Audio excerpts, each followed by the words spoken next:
Buenos días a todos. Hoy realmente es un día, yo creo que va a ser especial, porque estamos en una ciudad maravillosa, en una facultad que con una larga historia, que ya hemos visto, con unas instalaciones magníficas, y después tenemos 4 ponentes que nos van a presentar unos temas pues, de gran actualidad. Además, en estos ponentes se unen por una parte una larga experiencia, como tienen el doctor Torres, que además al doctor Torres toda la nefrología española debemos de agradecerle pues el cariño con el que nos recibe allí en la clínica Mayo. Yo he estado y públicamente aquí pues también me gustaría agradecérselo y dejar constancia de este hecho. El doctor Fervenza, que una larga experiencia en enfermedades glomerulares, y después pues tenemos el futuro, que lo representan la doctora Andrea Kattah y Sandra Herman, con una larga experiencia. Yo he visto sus currículum. Dr. Kattah, I will introduce in Spanish. My English is not good enough to do doctora Andrea Kattah obtuvo el título de Medicina por la Universidad de Nueva York, especialista en Medicina Interna por la Universidad de Columbia, y realmente su interés está centrado en la nefrología y en la salud en la mujer. Doctora Andrea Kattah, when you want. Thank you very much. Thank you very much. I just want to start by saying thank you so much to Dr. S.E.N. and Dr. De Teresa for organizing this and inviting me and giving me this opportunity to come here. I can say, as someone who lives in Rochester, people do not live there for the weather. It's for the opportunity to work at the clinic and to meet people from around the world and collaborate, and this is a wonderful example of that. So I do hope this goes forward in future years, and this is a wonderful opportunity, so thank you. So I'm going to talk today about the long-term renal outcomes after preeclampsia.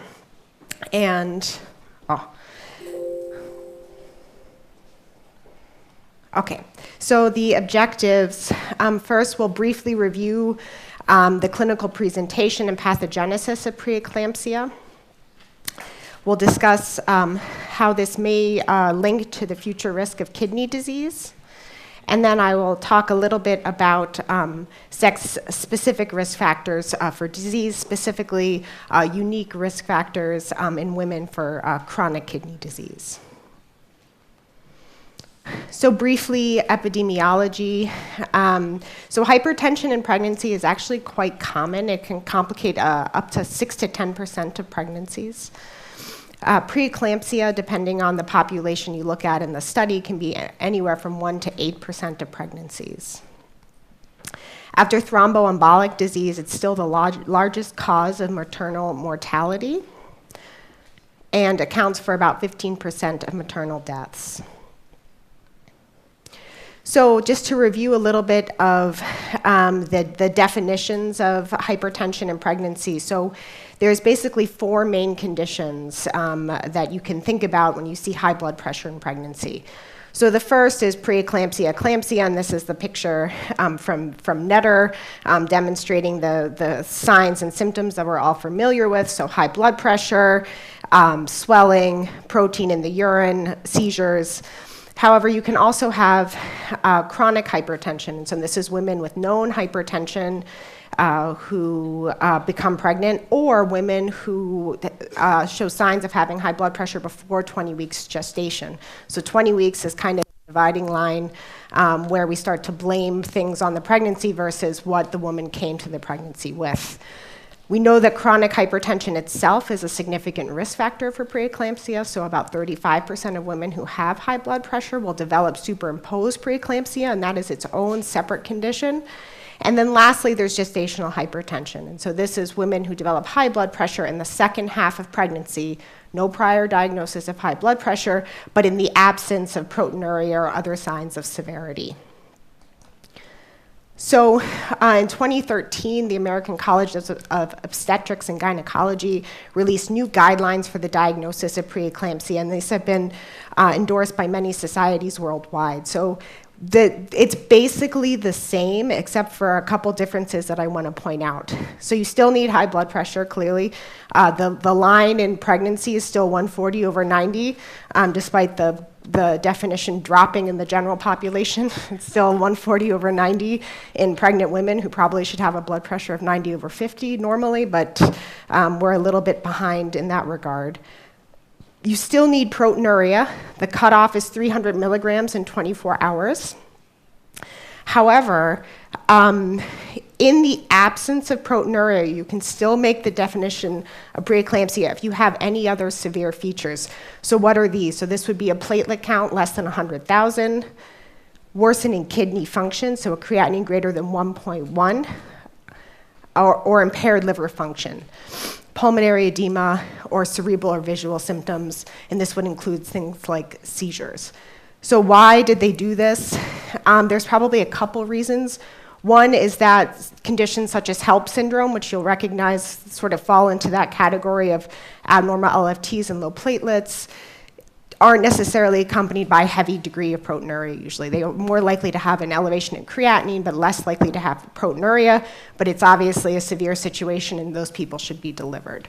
So they're trying to kind of speed up the diagnosis. You don't need to wait for or have proteinuria if you have these other severe features that should prompt delivery.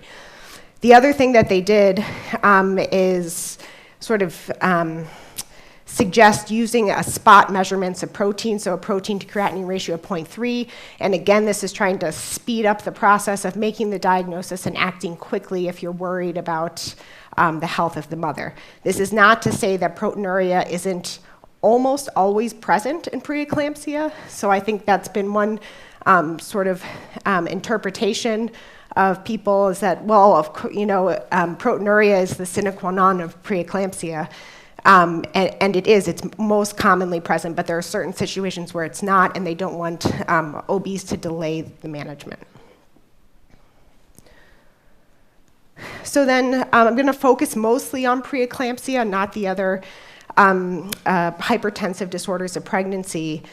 So the pathogenesis of preeclampsia, so this is a placental disease. And there's a lot of reasons for this. One, you have to be pregnant to have it, right? So you need to have a placenta. So that's one feature. The other thing is that you could have, in the setting of a hyatidifform mole where there's no fetal tissue, it's just the placental tissue, you can get preeclampsia. And there appears to be an additional risk in people with twin gestation, so bigger placentas also tend to increase the risk. So there's a lot of factors pointing to the placenta in addition to the findings of infarcts in the placenta in most deliveries complicated by preeclampsia. There's a failure of these spiral arteries to form in the setting of preeclampsia. So you need, when the cytotrophoblast is invading to make the placental tissue, you need these big, high capacitance vessels to get a good blood flow to the fetus. It's been well known for a long time that these vessels appear abnormal in the setting of preeclampsia, so they're thicker, they have a higher resistance, and this over time will lead to hypoxia of the placenta, and can lead to reduced fetal growth and ultimately fetal demise. So we now recognize that preeclampsia is really a systemic disorder characterized by endothelial dysfunction due to an imbalance of circulating angiogenic factors, and I'll show you a little bit more what I mean by that. So in 2003, this was first described. I'll show you the data on the next slide, but basically you have this tilting of the balance from anti-angiogenic factors predominating to pro-angiogenic factors. And what are these? So the main players here are the soluble receptor for vascular endothelial growth factor and soluble endoglin, which are elevated in the setting of preeclampsia, and vascular endothelial growth factor, or VEGF, and placental growth factor, which are supposed to promote the formation of blood vessels, are depressed. And this probably rings true to you if you've taken care of patients who are taking anti-VEGF therapies, chemotherapies for different cancers. They can get what looks like a preeclampsia-like syndrome, right? They get high blood pressure, they get proteinuria, and that's what is very similar to a preeclamptic state. So this was the landmark paper 2003 describing this abnormality. So in women with severe preeclampsia, they have very high levels of the soluble receptor for the vascular endothelial growth factor, and then very low levels of free VEGF, as well as very low levels of placental growth factor. So this was a real breakthrough in our understanding of what can cause preeclampsia as you sort of tilt the scales into an anti-angiogenic state. So we talked a lot about the placenta, placental risk factors, but it's well known that there are significant maternal risk factors for preeclampsia as well. So if we look at these, we have the extremes of age, very young, or I hesitate to say old, but old mothers who are still quite young in the grand scheme of things. Race can play a role, so African Americans are at a higher risk, for example, in the United States of having preeclampsia. Parity, so it's a condition of the first pregnancy, typically. Though there are some issues with that, the women who have preeclampsia, particularly severe preeclampsia in the first pregnancy, may never get pregnant again. So it's a little bit of a difficult risk factor to sort out, but it seems to be the highest risk pregnancy is the first. Hypertension we discussed, obesity and diabetes will increase the risk of preeclampsia, underlying chronic kidney disease, autoimmune diseases, in particular lupus, antiphospholipid syndrome, and there are definitely genetic factors. So no single gene has been identified, but it seems that women who've had a sister or a mother with preeclampsia are at higher risk, as well as women whose partners had a mother who had preeclampsia are also at higher risk. And that kind of makes sense if you think about that placental and fetal tissue being a mix of maternal and paternal DNA. You take these maternal and placental risk factors, add the physiologic changes of pregnancy, and you can develop the syndrome of preeclampsia. So to delineate this a little further, there's this concept of preeclampsia phenotypes, which I'll come back to a little later, but just to kind of plant the seed now, you can kind of divide these into placental and maternal preeclampsia phenotypes. So placental preeclampsia is more likely to present earlier in gestation, less than 34 weeks. As the name implies, it's more likely to be due to abnormal placentation.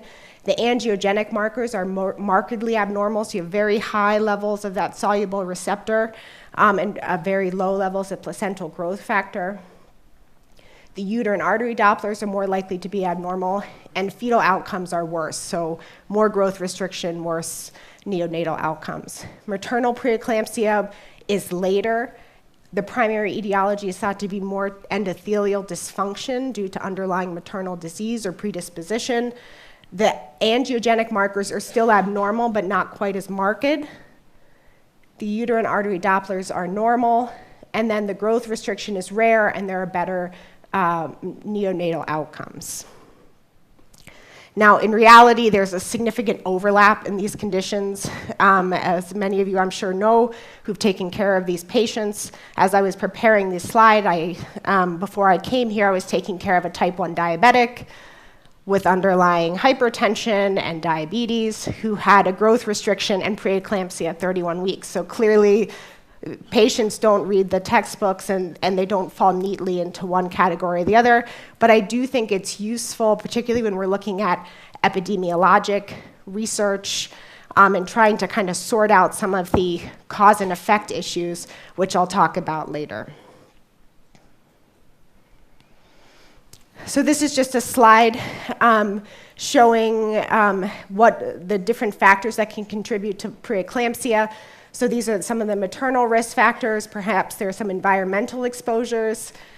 You have abnormal spiral artery remodeling, an abnormal placenta leading to placental ischemia, abnormalities in the soluble receptor for vascular endothelial growth factor, and then hormonal and hemodynamic changes, and you can get all sorts of end organ involvement. Obviously, we're nephrologists and we focus on the kidney, and that'll be the focus of the rest of my talk, but you can have liver involvement, you could have neurologic involvement, Press syndrome, etc. So after delivery, hypertension will rapidly improve. Proteinuria will typically resolve in 3 to 6 months. But then what happens to the kidney, right? So just to briefly review what happens to the kidney in normal pregnancy. So the kidney actually increases in size by about 1 centimeter. You get glomerulomegaly.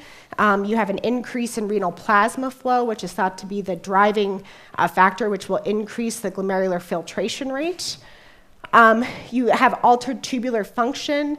You get increase in proteinuria even in normal pregnancy. Part of that might be due to actually tubular proteinuria, but there may be some increase in glomerular permeability as well. And then you can get all sorts of electrolyte imbalance and expansion of your plasma volume. So GFR increases by 50% in normal pregnancy. So what happens in the kidney? I know there's some pathologists in the room, and they'll know this well. So there's glomerular capillary endotheliosis, or swelling of the endothelial cells, which is the classic lesion of preeclampsia. And this is showing some swollen endothelial cells here. You can also have mesangial expansion and interposition, as well as a duplication of the GBM. This is work from Dr. Garovich at the Mayo Clinic, who has been my mentor and who has done a lot of work in this area, showing that women with preeclampsia will also lose podocytes in the urine, and this may precede the development of proteinuria in preeclampsia. So though the endothelial cell is important, the podocyte can also be affected. What about the morphometric evaluation? So this is an amazing study. So this is from 1998. They biopsied 13 women after a preeclamptic pregnancy, and within 2 days after their preeclamptic pregnancy, and then they compared what the effective surface area of the basement membrane was between women with preeclampsia versus normal kidney donors time 0 biopsies. And they made this calculation. So this is a diagram showing this is the basement membrane, this is the epithelium, this is the endothelial layer, and they're showing you, so here's a fibrin deposit, here is a swollen endothelial cell, and this is a mesangial cell that is interposed here. And they calculated this area, basically. So what was the effective area that was covered by fenestrated endothelium? And they found that women who had preeclampsia had a significant reduction in the effective surface density of the endothelial layer. Not surprisingly, they did have a higher glomerular volume as they were pregnant, but they had less effective surface area for filtration. So if we kind of look at these lines of evidence, we say, okay, preeclampsia causes systemic endothelial dysfunction. It will cause damage to the endothelial cell layer. It'll cause podocyte damage and loss. And all of those things can then lead to a reduction in kidney tissue and ultimately to kidney disease, right? So we know acute kidney injury in the ICU, for example, those people are at a higher risk for developing chronic kidney disease down the line. Why shouldn't the same be true for women who had preeclampsia, right? So this is a pretty significant injury to the podocytes as well as to the endothelial cell layer, tubular injury as well. Why wouldn't we also expect that women would have kidney disease? And I'll say one reason, and one thing that's sort of made this issue very murky is that maybe this is all due to confounding factors. So what do I mean by that? If you look at this maternal risk factors for preeclampsia I showed you earlier, these look a lot like the risk factors for chronic kidney disease, right? So how do you sort out, is it the preeclampsia that is causing the kidney disease, Or is it that this woman was going to develop preeclampsia and also develop chronic kidney disease later? So that's one of the big questions. What is cause and effect here? So this is the concept of preeclampsia as the failed stress test, right? So woman doesn't think she has any problems, no health issues, but then she gets pregnant, and her underlying predisposition to endothelial dysfunction is sort of unmasked, so she fails her stress test, right?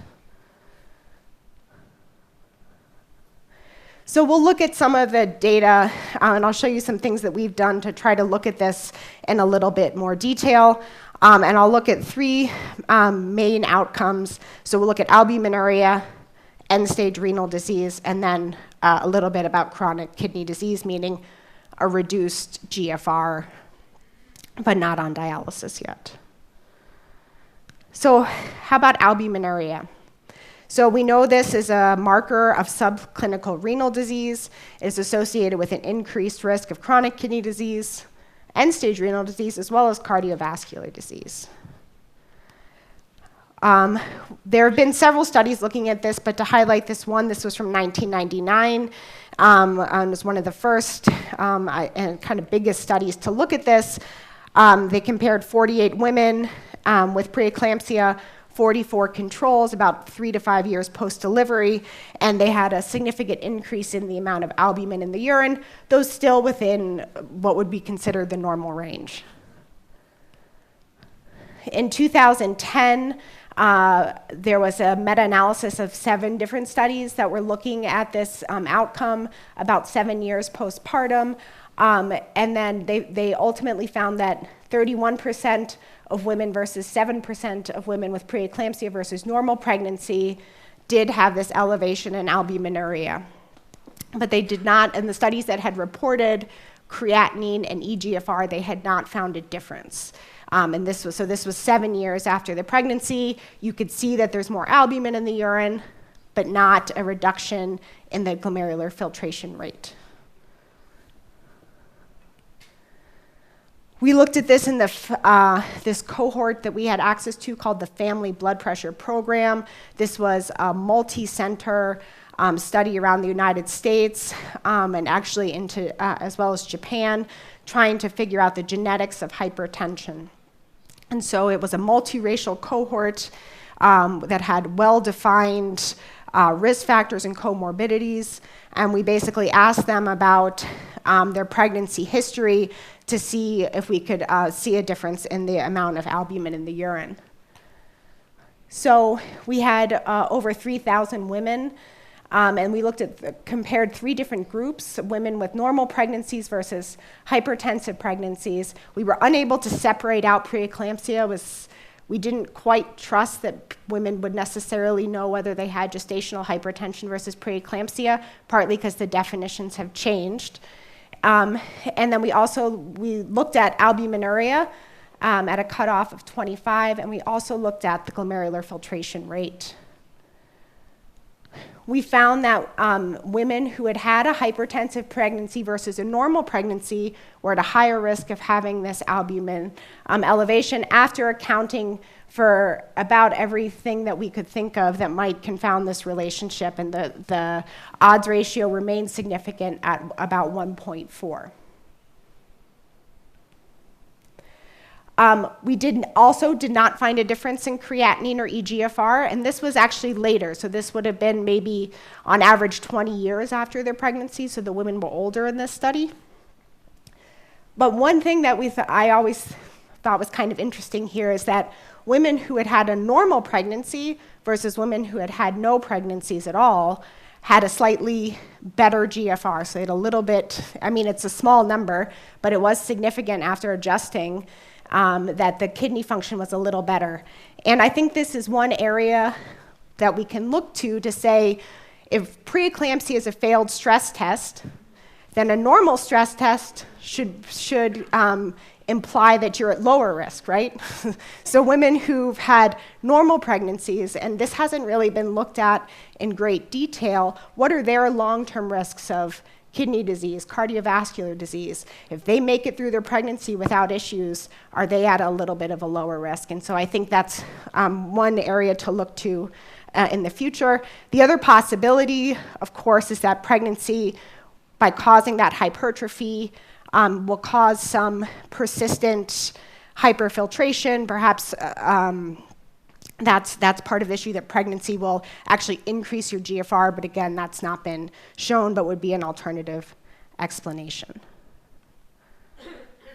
Just to point this out, the concept of albuminuria and persistent endothelial dysfunction, this was a meta-analysis published from Tracy Weisgerber, who is also at Mayo, showing that there is impaired flow-mediated dilation in women who've had preeclampsia. So adding to the body of evidence that that preeclampsia, the effects of preeclampsia may persist. It's hard to rule out that it wasn't there before, however. So what about end-stage renal disease? So this was a study published in 2008 from Norway. It was published in the New England Journal of Medicine. And was the first study to show this relationship. So they had over 500,000 women, and they used ICD-9 codes and their national birth registry to look at what the risk of developing end-stage renal disease is after preeclamptic pregnancy. So after having just one preeclamptic pregnancy, the risk was about 5 times increased. If you had multiple preeclamptic pregnancies, so say 3 preeclamptic pregnancies, the risk was about 14 times increased, so a pretty big increase in risk. However, these are relative risks. The absolute risk is still low. And this is true for women in dialysis in general, or end-stage renal disease in general. Women are at lower risk for dialysis, so this is not like an epidemic of end-stage renal disease being caused by preeclampsia, but it is still a pretty significant risk, particularly if you have multiple episodes. There was a subsequent study, and I'm sorry, I must have forgotten to put the reference, but this was in the Canadian Journal of Medicine from Wang, and this was using the Taiwan database, and they found a similar finding that the risk of end-stage renal disease was increased in people who had had a prior history of preeclampsia. Their unadjusted ratio was 12.4, which is pretty significant. But once they adjusted for diabetes and high blood pressure, that risk really came down, illustrating how much confounding plays a role in this relationship. So what are the limitations of these studies? They only use codes, so they can't look at the records. And some of them go back quite a ways when the management and diagnosis of preeclampsia was different. And they also couldn't verify whether there was any signs of underlying kidney disease prior to their pregnancies. So we thought we could use the tools at Mayo, so the Rochester Epidemiology Project. Dr. De Teresa mentioned Olmsted County. So the Olmsted County medical records are all stored and indexed, and you can basically call any record from any year going back to 1958, I believe, and look at the records. So we thought, let's look at women from 1966 to the present who have had pregnancies in Olmsted County, and then we'll take those women and send their records to the USRDS, which is basically our database that tracks all women in the United States who ultimately end up on dialysis or get a transplant. So we ended up sending 35,000 names to this database to try to find people who had developed end-stage renal disease. I'm sorry? Oh. And we found 44 women. So you can see it's not a lot of women who develop the need for dialysis, which is good.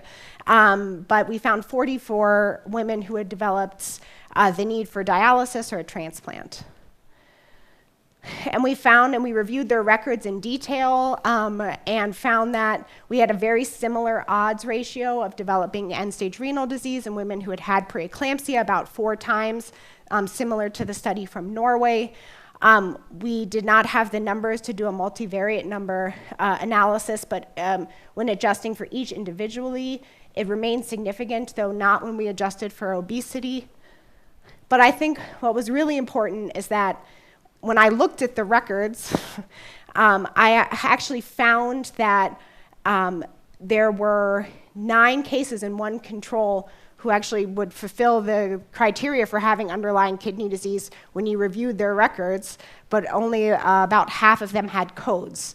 So it's not that the other studies haven't excluded women with chronic kidney disease before pregnancy. The issue is that a lot of women might not know they have chronic kidney disease before pregnancy, and their doctors might not know they have chronic kidney disease before pregnancy. And so I think this is driven home actually by this study from 1981, which is an amazing study. I think will never be repeated, but they biopsied 176 women 1 week postpartum who had had preeclampsia.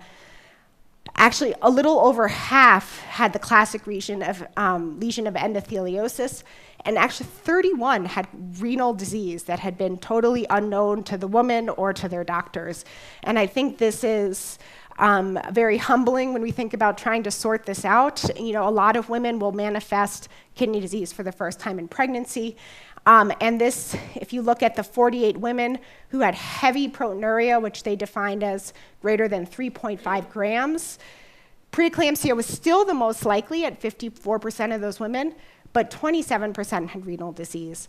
And so this is important when you talk with your obstetrical colleagues to increase their awareness too. If a woman really has heavy proteinuria, hematuria, you're a little bit suspicious, make sure you follow them and the proteinuria resolves, and if it does not, at 6 months, they should be seeing a kidney doctor, because this is a big number of women with underlying kidney disease. So how do we put this together? So a predisposition, women may have a predisposition to renal disease or vascular dysfunction. Maybe genetics are playing a role. They go on to develop preeclampsia. Preeclampsia itself can cause long-term damage that leads to chronic kidney disease. Perhaps these predisposing factors will lead to hypertension and diabetes, which will then lead to chronic kidney disease. And all of these will increase the risk of end-stage renal disease. And so I think, my personal opinion is that there's a combination of these confounding factors and causal factors. I think it makes sense to me that preeclampsia, it causes damage you can see very easily on the kidney tissue, and that may predispose to problems in the future, but there's also a significant amount of confounding and underlying kidney disease playing a role. So all these studies showing end-stage renal disease, but no one has been able to show that there's an increased risk of chronic kidney disease, meaning a reduced GFR, and albuminuria clearly will qualify for the diagnosis of chronic kidney disease. But this was one study recently published in 2018 showing that in the PREVEND cohort from the Netherlands, which, if you're familiar with this cohort, they recruited people actually from the population who had albuminuria and then followed them over time. So it's a kind of a selected group and maybe not the best group to recruit for preeclampsia, where we know they have an increased risk of albuminuria to begin with. But they did not find any difference in eGFR between women who had had preeclampsia and who didn't, nor a change in the rate of loss of GFR with age. They were unable to separate preeclampsia from other hypertensive pregnancies. So what about preeclampsia phenotype, which I talked about earlier? There's actually very limited data here. So We do know that there is a higher risk of acute renal failure in people who have early preeclampsia versus late. So those women are sicker. And if you remember, that's kind of the placental phenotype. So that might point to some difference there. And then in the Norway study, they also found that the risk of end-stage renal disease if you had a low birth weight baby or preterm baby was higher. So that's another thing when you're talking to women about their reproductive history to ask not just did you have preeclampsia, but when did you deliver and did you have a small baby? I think that this may be part of the problem in the available research is that we haven't really been able to separate out the preeclampsia phenotypes, and when you're looking at an exposure and an outcome, you really want a nice, clear phenotype. So if we could say that women, for example, who have placental preeclampsia, so don't have these maternal risk factors, are still at a higher risk for developing chronic kidney disease, I think that would strengthen the cause and effect argument. Whereas if they did not, and it was really the maternal types that had the higher risk, you'd say, oh, that's more likely, just they were going to develop that problem anyways. So that's a future direction. So how do you integrate this into clinical practice? So just to sort of say, I didn't talk about cardiovascular risk, but preeclampsia has also now been a well-established risk factor for future cardiovascular disease in women. And there have been multiple statements from the American Heart Association, Stroke Association, et cetera, saying that this is an important risk factor in women. Providers should ask about it, and that women who've had preeclampsia should at least go once a year to their doctor to have their blood pressure checked, if not a fasting glucose lipid panel, et cetera. Admittedly, there's not a lot of great evidence behind that recommendation, but at least it's out there. I think nephrology has been, in general, slower to recognize sex-specific risk factors in general. This sort of leads me to the next couple minutes. I just want to talk about future questions. So what is the true incidence of hypertension in pregnancy, and what is the right long-term follow-up? I think it's unfair to tell women you've had preeclampsia, you need to come to the doctor every year and have this whole battery of tests if there's no great data behind that. People are busy. What is the future risk of chronic kidney disease in women with these different phenotypes? I think that would be very helpful. And what are other sex-specific risk factors for chronic kidney disease and end-stage renal disease? And if you'll just indulge me for 2 seconds, I think this is a bigger issue beyond preeclampsia itself, and that's the sex differences in end-stage renal disease. So women have a lower risk of going on dialysis than men do, and you can see that here. This is from US data, the number of patients. This line is men, this line is women. And so there's less women on dialysis in each age group until you get about here. And this is right around the time of menopause, right? And that's when the risk really starts to increase for women. And if you look at the data this way, there's more men on dialysis than women in the younger age group, but then in this reproductive age, it kind of comes down closer to 1. So this is a pretty dangerous time for women, as is the menopausal period. Despite this difference and women being less on dialysis, there's more women with chronic kidney disease, which does not make a ton of sense. So this is the data from the Kaiser Permanente group in California, showing that women, by a percentage of people who have reduced glomerular filtration rate, is higher. So why might this be different? One could be that the estimating equations we use are wrong, that they're not good for women.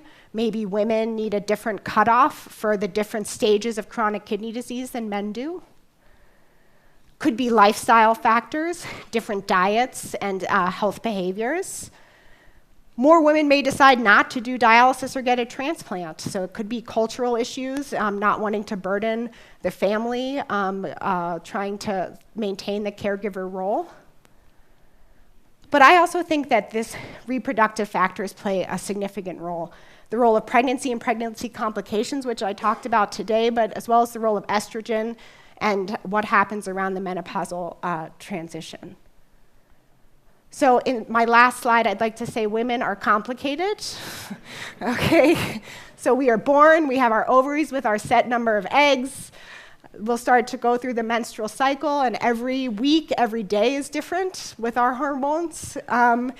Then we have pregnancies, which is its own adventure. Those pregnancies may have complications. And then we go through menopause, which is another roller coaster of hormonal changes. And I think that there's a lot, these are probably playing more of a role in the kidneys than we appreciate. I just want to acknowledge the people that I've worked with on these projects. Our work is ongoing, and I really appreciate the opportunity to come and talk with you today. Thank you so much.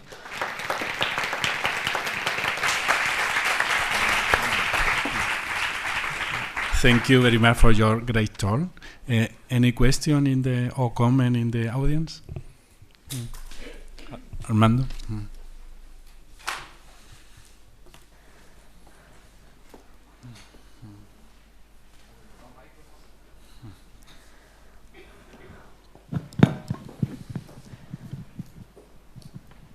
Okay, thank you for your talk. Yes. My question is about the preeclampsia phenotype. Yeah. Is the preterm of the mother a Yes. risk factor for preeclampsia? I mean, a lower glomerular number in the kidney may be a risk factor for That's an preeclampsia? excellent question, and one that, to my knowledge, has not been looked at. I think glomerular number is very important. We have that from, I would say, at least two other areas. So one would be women with reflux nephropathy. So that's a well-known risk factor for preeclampsia. So they have reduced a nephron number. But as well as kidney donors, right? So women who've donated a kidney who were obviously healthy enough to be accepted as a donor are at about a 2 times increased risk of developing preeclampsia. So I think it would make sense to me, but hasn't been looked at specifically. Okay, thank you. Thank you. Any question? So, excellent talk. So, one thing, so you don't have then a good cohort of women that you know for sure this is classical preeclampsia. In other words, that they have perfect normal kidney function before pregnancy. Yes. They Yeah. get pregnancy, then they develop hypertension, albuminuria, but 6 months later, the proteinuria goes away, nothing, and then the follow-up of these patients. Yes. So we have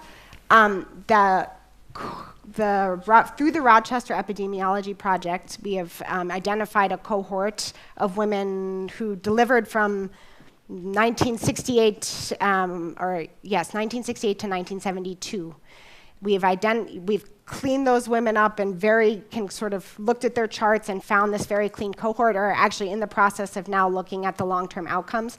The problem is that it's all observational data, right? So some women may have had no test for 30 or 40 years, and then it comes. So if you really wanted to do the study correctly, you would do a prospective study. But then you would need so many women that it would be impossible. So we're stuck a little bit with the limitations, but we're hoping that with this cohort that we've identified now, we'll be able to answer some of these questions a little better. Dr. Alhama? Oh. Thank you very much, Andrea, for your nice presentation. You know that some people related the thrombotic microangiopathy with eclampsia. Yes. Do you think that this is consequences, or this is the mechanism of driving the eclampsia? What is the first? The egg or the chicken? Yeah, right. So there have been some smaller studies looking at, say, complement mutations in women with preeclampsia, and in particular HELP syndrome, where the clinical phenotype seems to overlap so much. And there are some polymorphisms that seem to be higher in women who develop preeclampsia and HELP syndrome. But it hasn't really, I think the numbers aren't there yet, but people are looking at this. There was, I believe, a few case reports of using eculizumab for HELP syndrome, so not for atypical HUS, where they were able to prolong the pregnancy for another couple days, which doesn't sound like a lot, but matters in those critical 28 to 30 weeks. But it wasn't enough to get them to term. So I think there is something there. The one study, it made me laugh. I was rereading that morphometric study. They were describing one person they excluded because she had post-infectious glomerulonephritis, large humps under the basement membrane. So, I mean, she may have had a C3 glomerulonephritis, and that's what caused her preeclampsia. So, so there is an overlap, but I think not clear yet. Okay. Any question? Bueno, pues damos por finalizada esta charla. Tenemos café hasta las 11:30, ¿no? A las 11:30 seguimos.